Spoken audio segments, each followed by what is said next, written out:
with no paywall.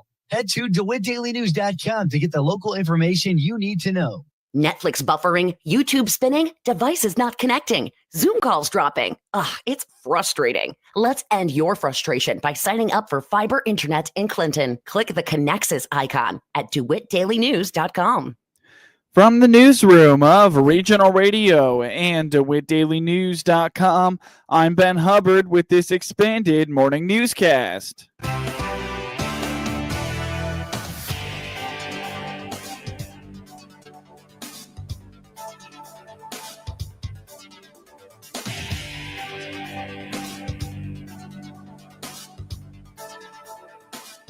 Good morning, and thanks for being with us. I'm your host today, Ben Hubbard. The news is brought to you by Baum Chevrolet Buick, your Silverado headquarters, and by Connexus, offering fiber internet in Clinton. Click their icon on DeWittDailyNews.com to find out more. And as always, the morning show streams to Facebook and YouTube, brought to you by Peterson Insurance, your Pekin Insurance agent in Clinton. DeWitt County municipalities participate in intergovernmental agreements, or IGAs, with the county to provide animal control services to the communities.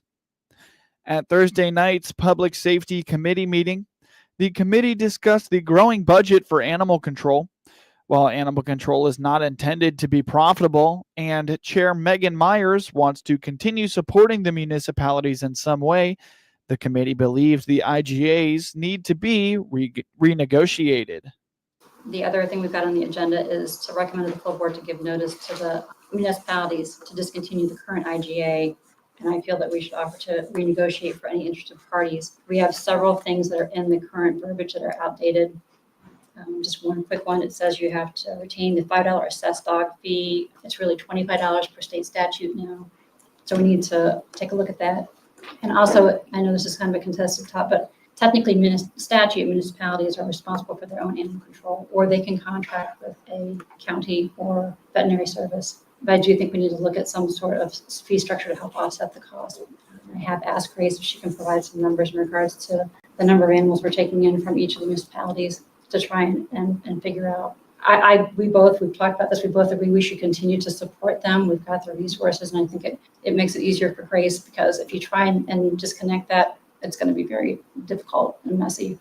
And we really do think we should continue to support them, but we have to figure out a way to equitably cover some of these costs that we're incurring. For this change to become official, the full county board must approve it. Myers reiterates that they will be encouraging municipalities to stay at the table and renegotiate with the county, while still giving either party the option to go another direction.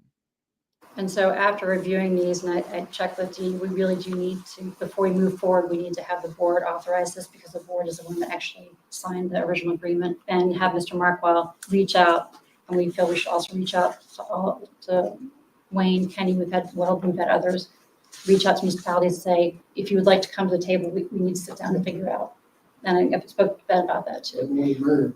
Right. And I know there's been some concern about, and Dee, correct me if I'm wrong, in the county fee structure, the fees we collect for the county cover our animal control for the rural areas. We don't include covering municipalities. Mm-hmm. So when our animal costs start to rise, that takes money away from other parts that the county is supposed to be funding. And so I think that's been a concern, that everybody pays county taxes, but that fee structure is not set up to cover the animal control for municipalities. Yeah. So services. We want to make sure we can continue to provide the services. We also want to make sure that we've got the staff taken care of. I know if anybody's been out to the shelter, that is a very stressful environment to work in, and in the numbers that they're dealing with right now, you get burned out after a while. So something needs to give here, but I absolutely think we need to come together as a group with all the key stakeholders and figure out what's the best, and most equitable. While the main concern of the current agreement is the amount being paid to the county by the municipalities, Myers adds that much of the language is outdated. She notes that they are required by the state to provide certain services.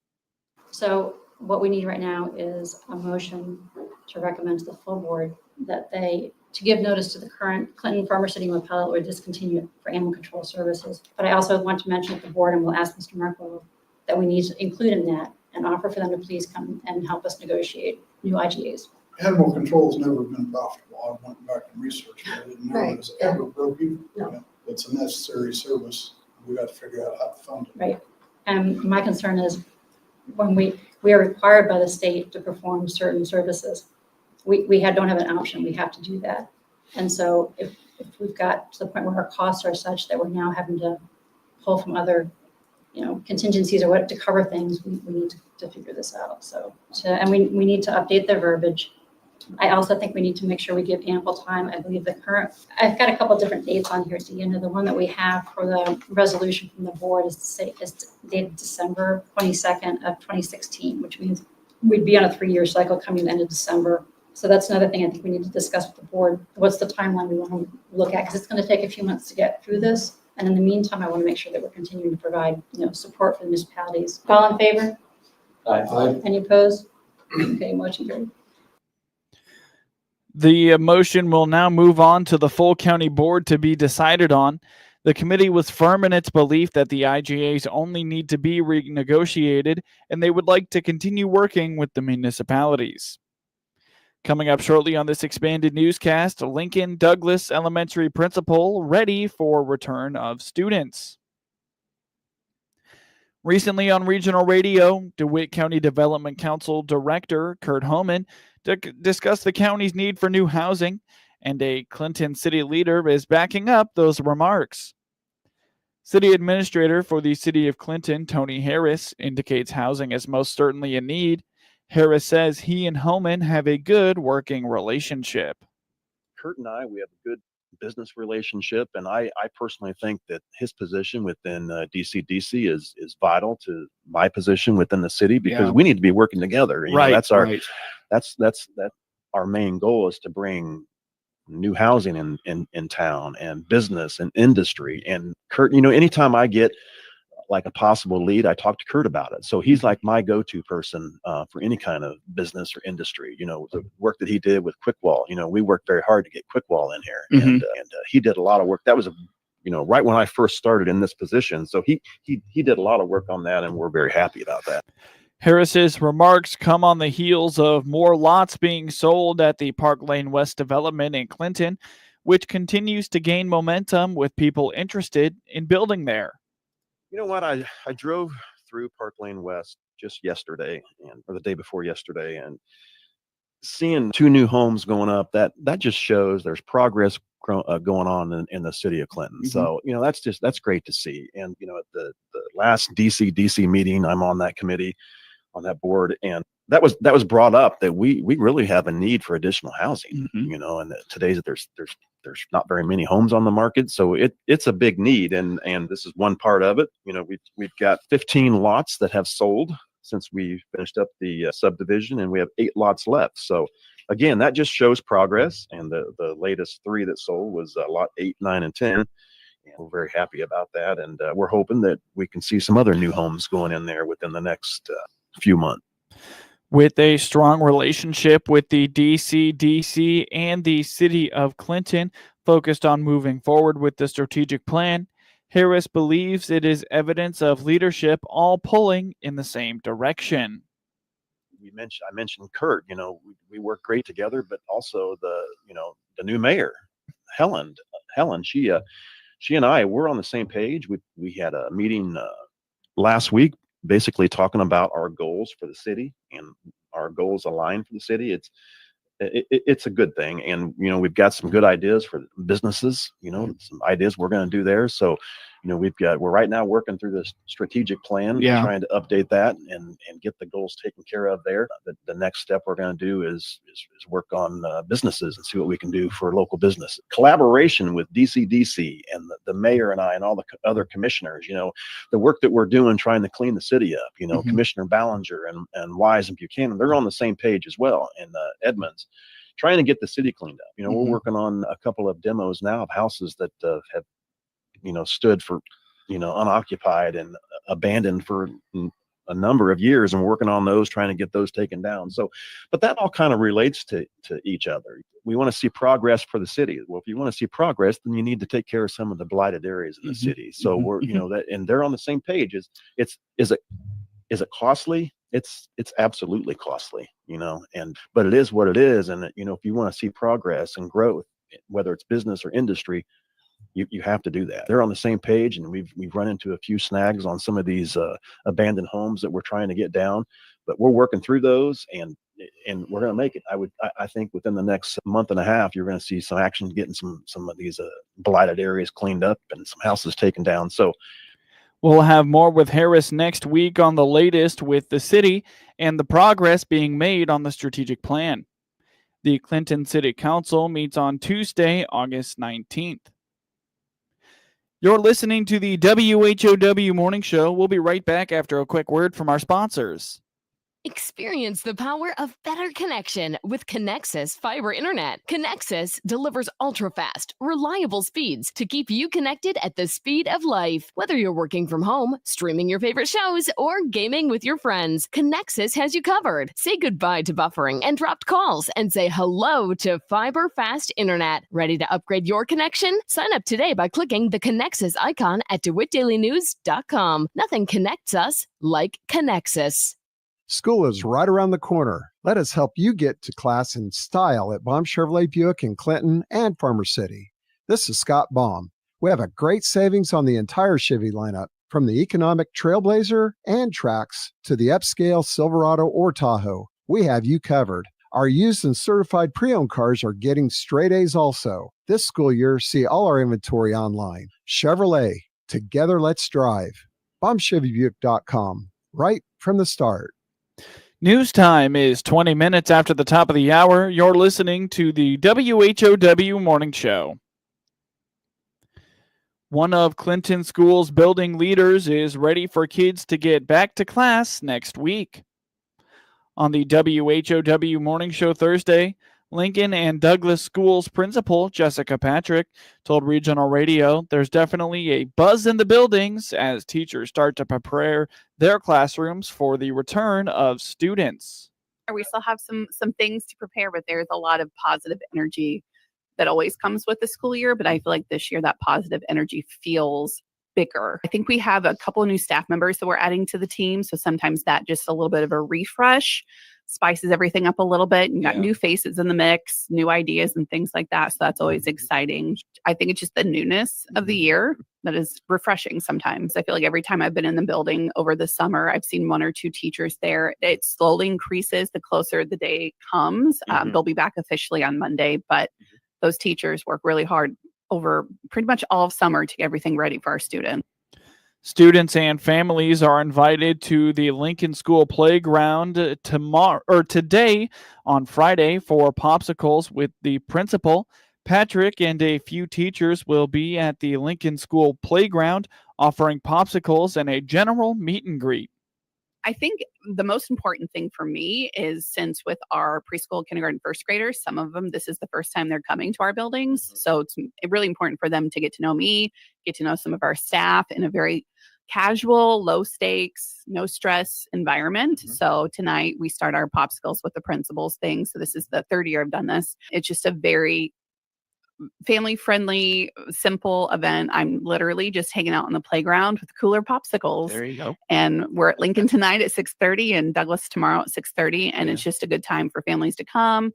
A lot of them are new students, but I'm hoping I see a lot of former students join us as well. Yeah. Play on the playground, meet some friends, meet some teachers, and then they come see us for the real deal next week. I think about 400 popsicles ready to go because it's not just the little maroons. It's family, it's older siblings, parents. Who doesn't love a popsicle? For Patrick and her staff, kids will be coming to school for the first time when they arrive next week. She believes the biggest thing families can do to prepare kids for the school setting is to be willing to ask the adults for help. There's definitely a couple different things. If they're coming with a cold lunch, helping them make sure that they know how to open. We do a lot of opening packages at lunch. I usually walk around with a little pair of scissors when I'm helping in the lunchroom. Tying shoes, that's something that we'll kind of tackle. Kindergarten, first grade, sometimes that's still a thing, tying shoes. We don't need to zip up coats yet, but that's always something on the list. Just making sure that they feel comfortable asking for help. We don't want our kindergartners coming in overwhelmed, not knowing how to ask for help with whatever it is that they need. They might just need help knowing where the bathroom is and navigating different things throughout the building, opening up their lockers. So our buildings aren't specifically designed for the little ones that we have in there. So sometimes just adjusting to how the building works and, Yeah. and where things are for sure. Just being comfortable asking any of the grownups around them for help. I would say that's the biggest thing. Kindergarten and first graders return to class next Wednesday, August 20th, and pre-K students begin on Thursday, August 21st. They call it the Maggie Show, the Midwest Ag Industries Exposition, hosted by the Illinois Fertilizer and Chemical Association. It's next Wednesday and Thursday, August 20th and 21st at the McLean County Fairgrounds in Bloomington. An update from IFCA's KJ Johnson. So what's the best thing about Maggie and what we always get high marks about for Maggie is that it is hands-on. You can get in pretty much any new sprayer that you want to see. If that means that it's a Finn, a John Deere, or a Case, a Nitro, a New Holland, a Miller, anything like that, you can get into and drive it. There's about 40 acres on the backside of the show site that all the companies do the ride and drive, and you can get in and see that. Unfold the booms. We spray just a little bit of water so you can see what those coverages look like. But it's a great event for just those common applicators at our retail facility to go back home and say, and to their company and say, hey, we really like the features of this sprayer compared to this sprayer that we have now. Or we should say with this sprayer because they have the newest features out there. And sometimes it's the creature comforts the applicators need every day when it's long hours working in the fields. More info at ifca.com. If you've noticed a spike in your recent energy bills, you are not alone.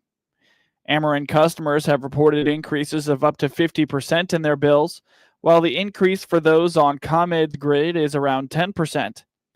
These changes have heavily impacted those on tight budgets and have left them and other customers looking for ways to conserve energy to reduce expenses. But why has this happened? What can customers do to handle the shift, and what's next? Valerie Belusco, Community and Economic Development Educator with the University of Illinois Extension, has the answers. She says the current phase in an ongoing transition of energy supply is temporarily hampering providers' ability to supply energy.